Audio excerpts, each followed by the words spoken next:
Good am morning. so very excited to share your story, your inspiration to our audience, to our Samus family.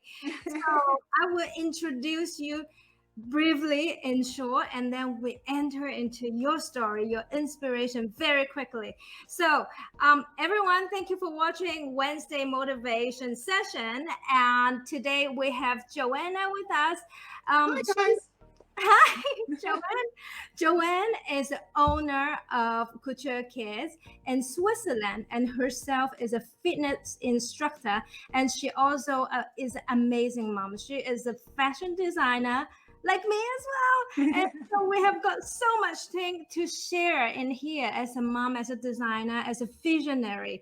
And again, the purpose of this Wednesday motivation session is to help us to see things in positive way, look at positive solution. No matter difficulties come into your life, there's always solution around the corner. So stay Exactly. tuned. The words we use, the thought we have will change our life. So I'm so very excited. Joanne, are you Me ready? too. Yes, let's Yes. go. All right. So I would love you to introduce yourself in your own version, if that's possible. So I think first and foremost, I find myself being a mother, um, an inspiration, a mentor, somebody who tries to inspire, and someone who tries to learn. So I think all these things combined embodies who I think I am. And yeah, I think first and foremost, the learning, being a mother gives you a special role and a responsibility. But also being an athlete. Athlete is Yeah. also one of the really important words, athlete and designing, because that describes who I am from the beginning. And my whole journey has involved having these two things with sport and design in my life. Yeah, since how old do you start your design journey, and how old you start to dance and involve in sports and dance? So dance and sport, very, very young because I grew up in Jamaica, very Mm. close to like Rastafarian communities where there was a lot of reggae being played and music being made. Yeah. And then, yeah, I was involved in sport because from 3 years old, I left England and went to Jamaica. And sport is a very big thing, especially sprinting. You learn to run very Yeah. quickly, and they have teams and competitions. So running is a motivation for Yeah. winning in your life, and Yeah. it's a small introduction to the feeling Yeah. of winning. And so you start very early in Jamaica. So that was my introduction to sport and Yeah. creativity. My mother, she always loved designing and she made clothes for the community and for us. Although at the time I didn't like it so much, having matching ribbons with spots on it, matching blouses, and then bits stuck onto the socks. Didn't Yeah. like it. I got it. especially being a twin and having double the amount of Ah, spots on your bows. that So you inspired turned you up to in be a double. designer. My mom always dressed me in pink all the time until 20 years. I'm like, oh. Those painful memories, which they thought, oh, this is so my daughter's so beautiful. But yeah, yeah, Yeah. I had to suffer that. But that was an introduction to my creativity because she wanted us to look nice and having 9, 10 children, not always having the money to do that. So she Yeah. always went to town, look at the latest design collections, and she would do a quick measure with her fingers. And then she would come home and do some patterns, and we would be dressed from that. Yeah. So that was a bit of my creativity, and the music was all around me. And what is your vision when you starting to be a designer, especially you're the owner of your own business? I know Couture Kids holds a very unique standpoint in the whole industry, at least to me, because I think the first time we meet each other, what really clicked between us is the fashion thing. That's really Yes. the way we see things. It's really the vision that clicks so easily. Yes. Can you tell me what made you, so passionate about, and you believe there's room for um, fashion vision into the, sportswear, like the sport Mhm. we like? Yeah. Yeah, I think more and more, I'm very fortunate to live in a country where there are a lot of people who love to do sports. They have a lot of outside space and a lot of runners, cyclists, etc. But I think sports become even more important in our lives because it's a health issue, and it also gives you motivation. It gives Hmm. your brain space to reconnect, to Yes. neutralize all the things, the information that you're getting in life that you Yeah. just need to neutralize and Yes. focus. Yes. And sports gives you many things. So sports starts a journey in many for many children, either in school or just from their family. And so I think that it's a lifestyle. Sport is a lifestyle that many of us have, and it happens very quickly. And fortunately for some of us, it goes throughout our entire life. And my vision is to make this transition. When you have sports as part of your lifestyle, I want to provide clothes that's functional, present people with ideas of not just taking one item and wearing it to the gym, and then you take another item and you go to the golf course and you take another item and you pack it to go to lunch, etc. I want to give them functional clothing that does the job for them as an athlete, or when you're doing your sports. Then you can interchange it. Very good quality, very nice presentation that you go to a meeting or a lunch, or you then continue your sporting life for a competition, or you're on your journey to another event, sporting Yeah. event, and interchange the things that we do have in a more sustainable way. Yeah, exactly. We are apparently here talking about a transitional moment. Mhm. Well, I don't know if you see the traditional like clothing for our sport is kind of like we're transforming into a new lifestyle, which is Mhm. 100% based on our choice of which life we want to live and which image of ourselves we want to present to in front of others.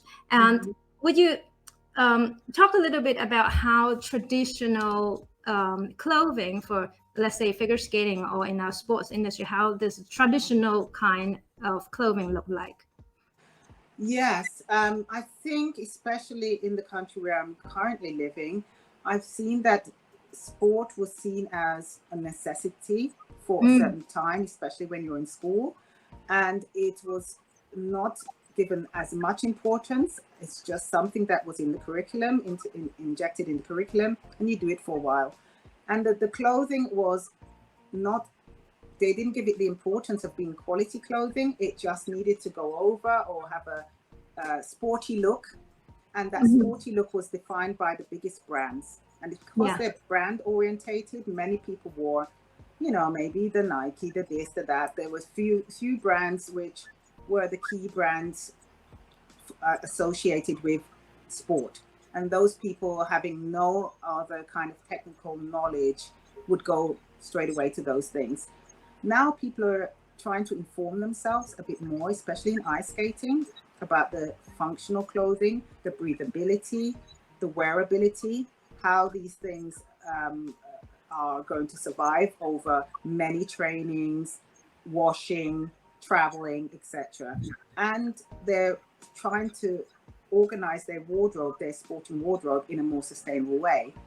Because athletes now, they probably do a bit of dance, yes, choreography. They have to go yes, off ice to do off ice yes, training for some fitness training, and yeah, then they do the training on the ice, and they're trying to build their wardrobes so they take the things they need for all of their training, for their training lifestyle.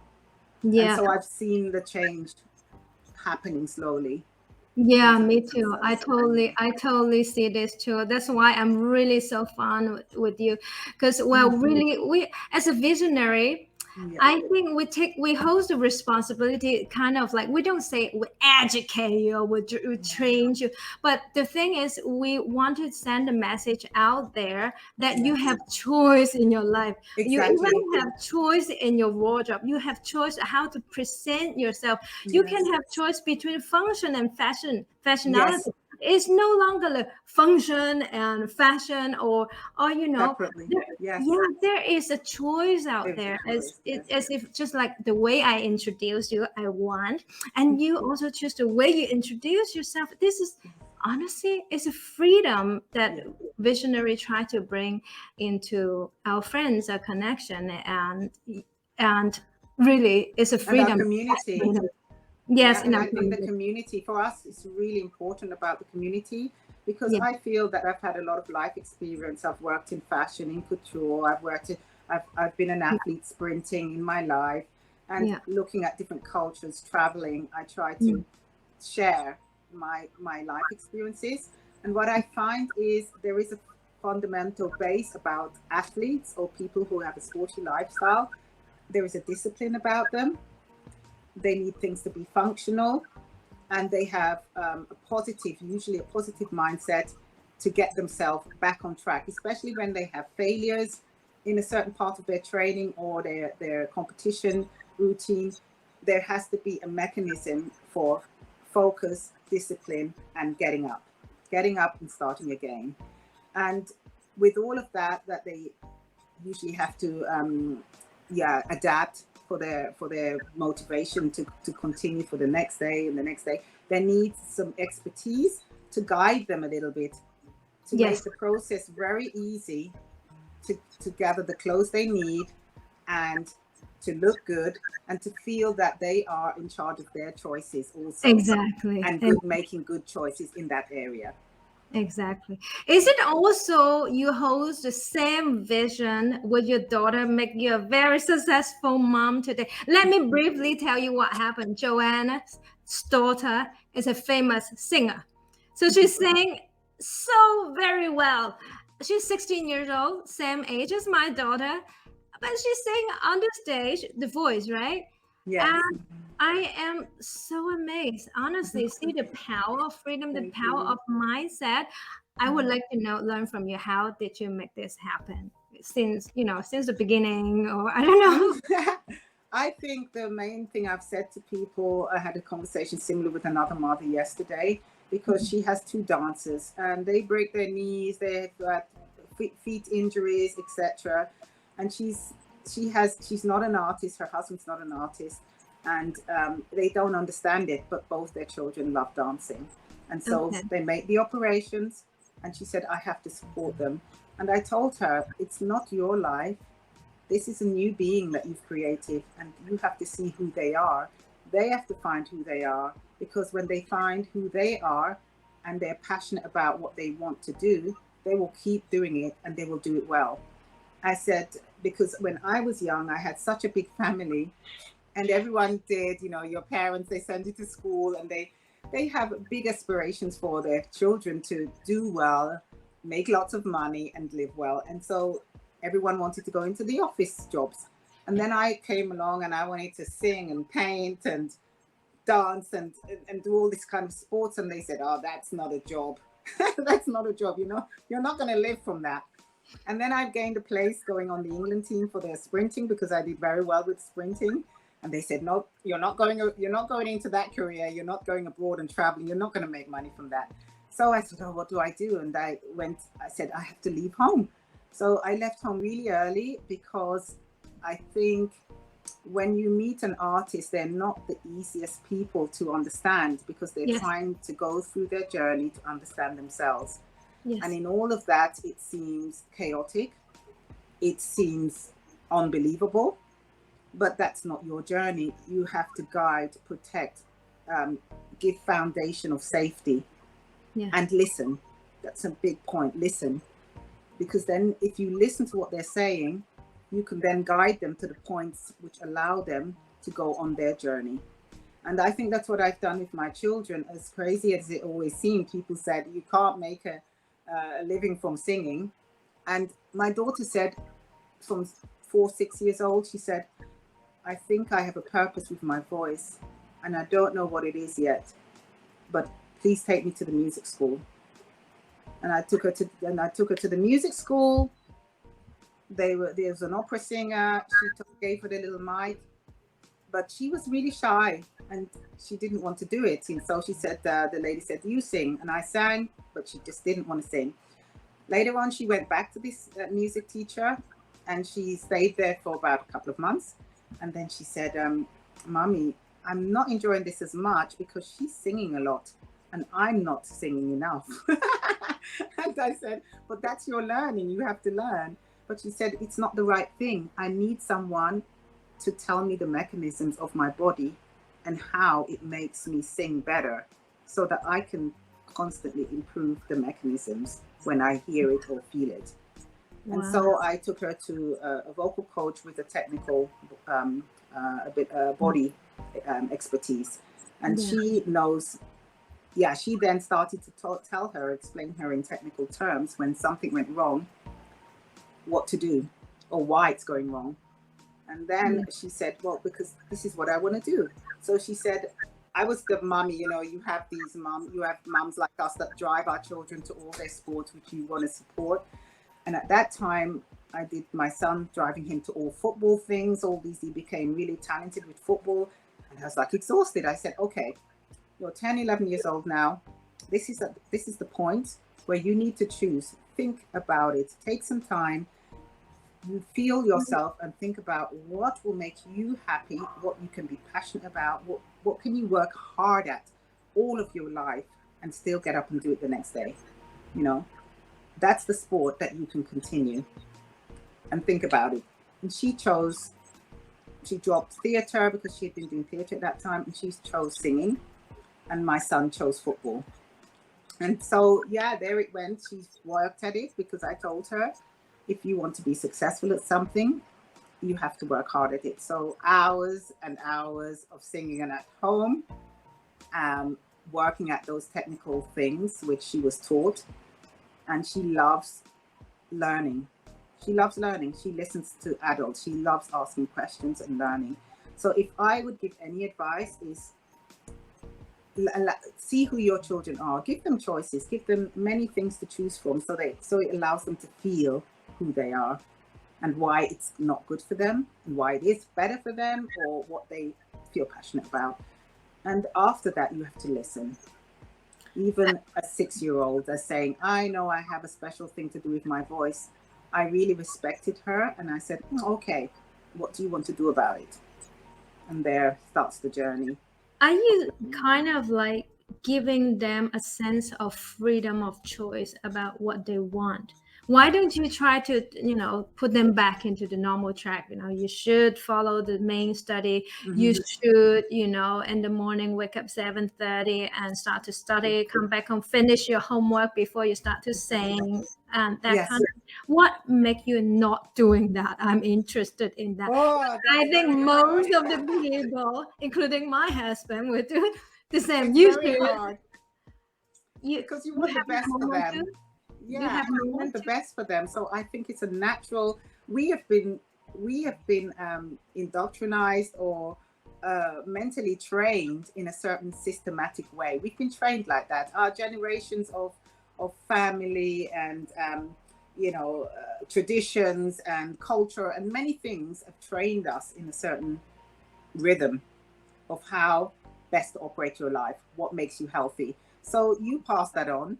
And the next person pass it on because that seems like the natural order of things.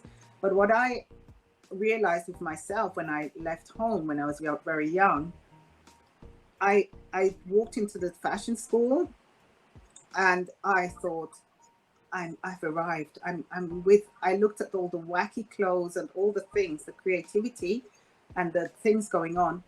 And I felt, I'm at home. I've arrived. And then I could work hours and hours, 4 o'clock in the morning. I could work hours. I didn't see time. I just loved it so much. And I understand that feeling. So I wanted to give that feeling to my kids because I knew when they find their passion, I won't need to do anything. My daughter, I don't drive her. She organizes her vocal coaching. She goes an hour traveling. She goes there. She's on the computer. She is yesterday. A day off would be 6 hours of singing, and until she records some things, it's yesterday 2 o'clock in the morning. So she gets the poetry out and she writes and then she sings. And it is obsessive at this time, but that's when you at least understand your passion and understand what you need to do to develop it. So I think as parents, each time we get back into that rhythm that we've been taught, we have to step back and listen. Give them always a platform to talk. When everything is busy and everything is going on with our businesses and our lives and their, routine of school and exams, find a moment, in a place where they feel represents them. So it might be an ice cream parlor, it might be by the lake. My daughter loves to go to the mountains and a quiet space there on a bench to see nothing and to hear and to see beauty, to see what's going on, but hear nothing, so she can hear herself. So if you find that place for each person, we keep doing it when we're older also, to find your place where creativity rebuilds itself, where you rebuild yourself, and your daughter or your sons or your children will find the peace and find the energy from this place where they can really express themselves and say, I need this. So she said at one point, Mom, I need a vocal, somebody who's an expert at the body and the techniques of the voice. The old soul. She knows what she needs. Exactly. Yeah. And there they can find what they need. But when there are so much information and instructions and so much things going on as we do in life, that's just that's this life, you can't hear yourself. You can't feel who you are outside of your family. And this is the space I always gave the children. Sometimes I went down to the football field and I was in the goalie and I was like, not too hard, don't hit me. My son got more powerful and more muscles and he was kicking the ball quite hard, but that was his space where he could communicate and feel himself. Wow. So yeah, that's what I could say is really important, because as parents, we want to protect and protect and protect. And in the middle of our protection, we actually smother something else, which has not enough space to get out. Wow, thank you so much, Joanna. I am seriously inspired that allow me 30 second talk about the story of my son. Yes, he was, he is a computer freak, Yes. To a point I got very upset, like myself and my husband got very, very upset to him, that he should be, focus on his study, focus on his work, exam and all that, follow the normal path, But then to a point, the more, like you said, I start to let my ego down and start to listen to him more. I tell you what he told me one day. He gave me a list of passwords. I said, what is this? He said, Mommy, don't waste time to change your password anymore. I will not use it. And then I said, is that all? Is that the latest one? Is that? I'm literally sweating, but he could have done lots of things, but then he was like very kind and genuine and tell me, Mommy, don't waste time to change your password. It cost me time, cost you time, and I'm not going to do anything without your permission. And I was like, I can tell you most of the parents got extremely upset about that. But then I'm like, let's see what is the gift behind that, right? Exactly. Yeah, and maybe that's the point. God knows he like computer and somebody else, like Bill Gates, maybe this weird people like computer, but then we kind of like stop them. You stop them. Actually starting to crack my password since 9 years old, right? I was very, very so funny. He's made an achievement. He's actually brilliant, and you don't realize he's actually brilliant. Yeah, but okay, in our in our programming, you should not have done that. You should not even attempt. Yeah. So like you said, we step back, we listen, and The whole story is different. It's the It's different, harmony yeah. we have at home, the momentum we have at home. The communication is filled with love and trust, and Yes. seeing the bright side of your gift. While a lot of people think the bright side of your gift is not making money as other people, as a Yeah. finance person and whatever. Mhm. And who knows? Happiness is priceless. Yes, it is priceless. I mean, who knows? There was a if I can give kind of like some kind of like similar story that represents this whole process of the madness of being obsessed with computers or art or something else. You have Banksy. You've got this Banksy artist, which is this like, you know, graffiti artist. And when I was last in London, they had a whole area with certain pieces of art. And it's this artist who was risking everything to paint his art on walls has become such a famous artist and has no need to do anything else but just paint one picture. He has been set for life. But who would have known graffiti could have been the thing that makes you an artist? It was not even recognized as art. And now you can sell a piece of wall in Sotheby's. You can sell a piece of wall. If you have this artist's signature, you can sell that piece of wall. And this is the point about the world and how it evolves and how new people are introduced to the world. But you have to see who they are, because they're not you. And they're not somebody else you knew. They're a new person. And you have to see what this new person, what gift have they got? What have they brought to the world? And your son, he probably has a gift, not even in computers, but that's the foundation of where he will go. It's the foundation, the key foundation of understanding codes might be the foundation of where he will go eventually. And I have also in my family, my partner's brother, he was also really computer crazy at the beginning. And now he does coding for the big banks. He does this kind of coding and he loves it. And he does the same thing he did since he was 6 years old.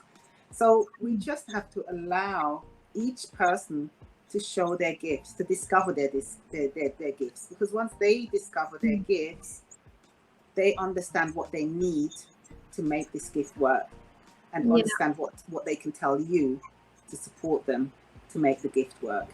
Yeah, this is beautiful. Let's give a very good reason why I keep cutting my brother's trousers and turn them into dresses when I did that to my father's trousers. You did? So funny. I did to my father's trousers. So crazy. And to see where you are. And I think that's the thing. You have to go back. Think about your journey, however crazy it is, even my journey. And then I have to step back and say, she's going through her special journey. He's going through a special journey. Let me see where I have to just give guidance, because I don't know what it is. I don't know it, you know. And as much as I loved singing, I didn't think I would sing. That would be the main part of my life. I did not think. I knew that sports would be, and clothing, but I didn't think singing would be that. But she always knew that, and she said, the journey's just beginning, Mum, you know, but I can't do it here. So she leaves this year. She's very young, but she is very focused. It's very nice when you know what you have, what your gift is, and what you need to do to sustain it or to build it up.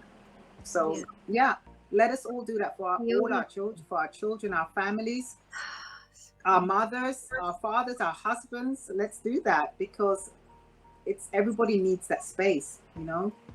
This is the purpose for you, your call, what you want to influence our society. Am I correct? Yeah, this is what I want to say. I think my journey has taken me to different places. I didn't expect it would take me to Switzerland, actually. And when I came here, I always said to my children, because race was very difficult for them, because we were looking very different. But I think that's unique. So I had to educate my kids. Don't be afraid. Somebody is interested when they see someone different. They're interested to see, they're different from me. What makes them different? They're interested to learn.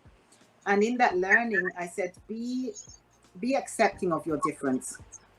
You know, be accepting of our differences and embody them, because everything that we say, every time we say we don't have, or we can't, or we don't have, the thing that we have isn't good enough, it builds barriers around the gifts that we do Resistance. have. Yes. Yeah.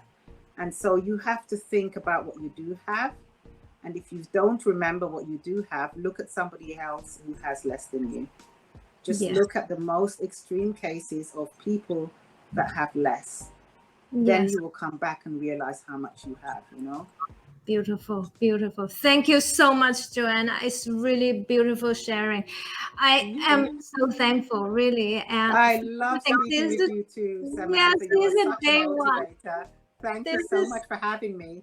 Thank you so much. And I encourage all of you, take a look of Joanne's website, Couture Kids. It's beautiful. It's beautiful, beautiful, beautiful.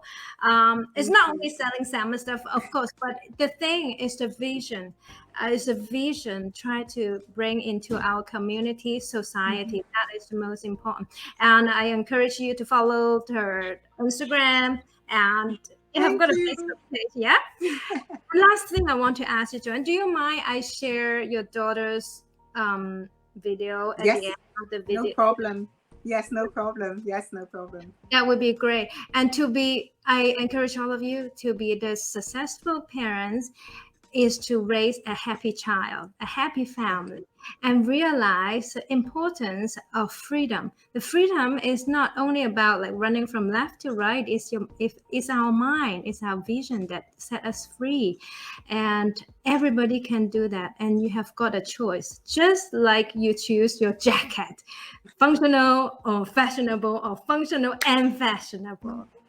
Yeah, exactly. I couldn't have said more better words, Samantha. Thank you so much. Thank you so much, Joanna. Let's see each other very soon. See you soon. Bye, guys.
What's your story?